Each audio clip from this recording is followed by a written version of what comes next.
আরণ্যকের operation হয়ে গেছে, কে দেখতে যাবে এই নিয়ে সমস্যার সৃষ্টি হচ্ছে। রোশনাই কথা দিয়েছিল, তাই ও আগে যাবে, তারপর অন্যান্যরা। গরিমা কিছুতেই যেতে দেবে না, কিন্তু মিনিও বলছে তুই যা আগে। রোশনাই ঢুকে গেছে।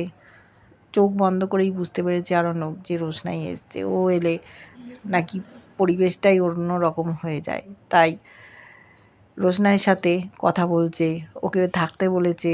বলছে আমি তো অন্ধকারেই তলিয়ে যাচ্ছিলাম, হঠাৎ দেখলাম অন্ধকারের মধ্যে একটা ফুল, সেই ফুলটা তুমি হয়ে এলে, আলো জ্বলে উঠল।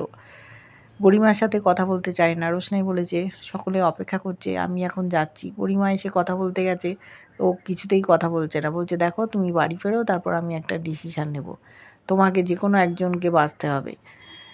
কথাই বলতে চাইছে না দেখছে। গরিমা বলল আমি এখন দুবাই যাচ্ছি, আসি তারপর তোমার ব্যবস্থা করছি।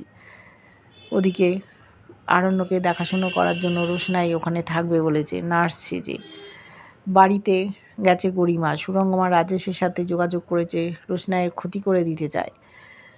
অ্যাড এজেন্সি শ্যুট করতে গেছে রোশনাই আর আদিত্য। এরপরই ঘটবে একটা চমক, দেখতে থাকবো কী হয়।